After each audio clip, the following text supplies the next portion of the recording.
Canada and the US, once tightly bound by steel, aluminum, and energy, now find themselves staring at an economic standoff.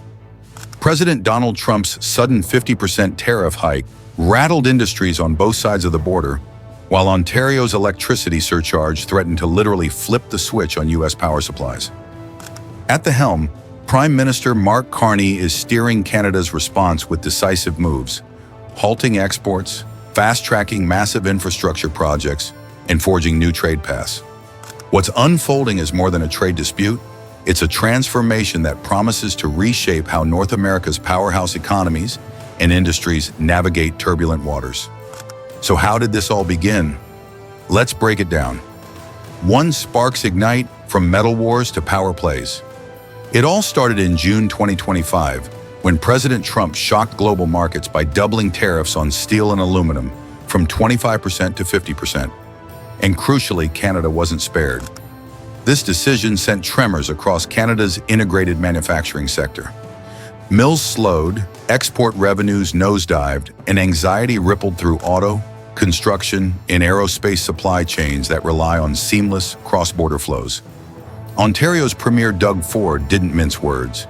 He declared all options are on the table and even threatened to cut off electricity exports to northern U.S. states, lifelines for regions like Michigan and New York. Ontario followed through with a 25% surcharge on power exports, raking in between $250,000 and $300,000 USD daily. The surcharge funded domestic relief programs, but also served as a sharp warning shot to Washington. This wasn't idle talk. U.S. grid operators quickly warned of blackouts and soaring costs, forcing urgent diplomatic talks. A high-stakes meeting between Ford and U.S. Trade Secretary Lutnick led to a temporary pause on the surcharge, proving how quickly energy threats could spark negotiations. What started as a metals fight had now transformed into an electrified showdown. Canada was making it clear, push us too far and we'll flip the switch. To Ottawa's pivot, Carney's power play for resilience. Prime Minister Mark Carney recognized the core problem. Canada had become far too dependent on its southern neighbor. With 75% of exports heading to the U.S., Trump's tariffs exposed just how risky that over-reliance was. In response, Carney launched a sweeping pivot built on three pillars: diversify, decentralize, and build resilience. By early June, Carney and provincial leaders unveiled a nation-building agenda. It included fast-tracking pipelines, ports, trade corridors, green energy, and digital infrastructure. The centerpiece? A $5 billion Canadian trade diversification corridor fund designed to open new routes to Europe, Asia, and emerging markets.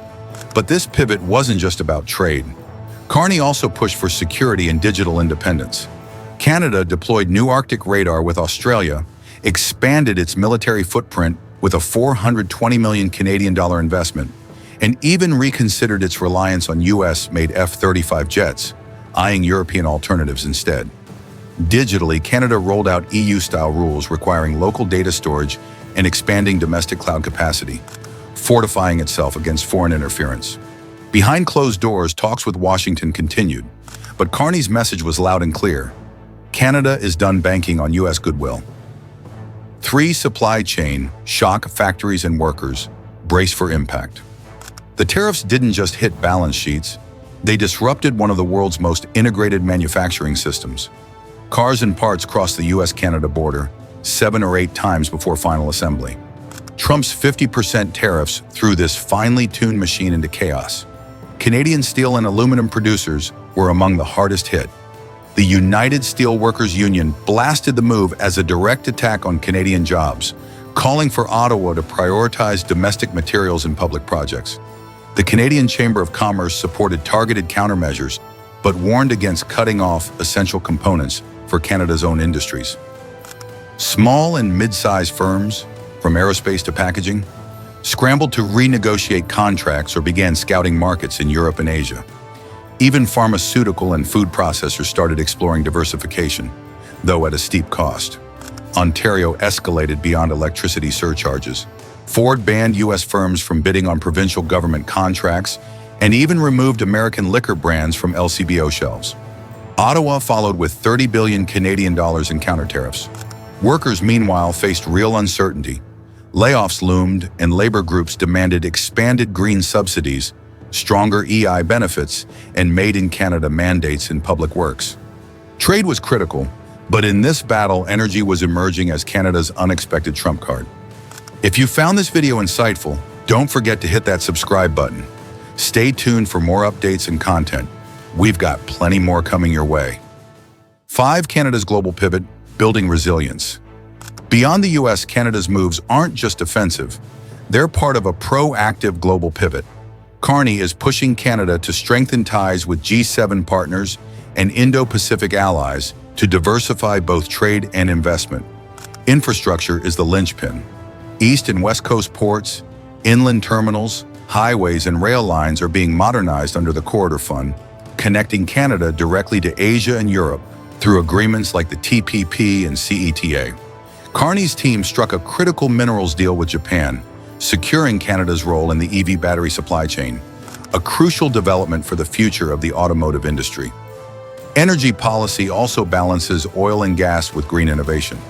Investments in carbon capture, hydrogen, and renewable projects form part of a grand bargain with Canadian energy leaders.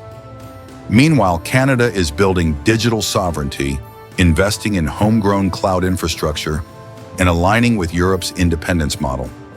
Defense ties are expanding as well.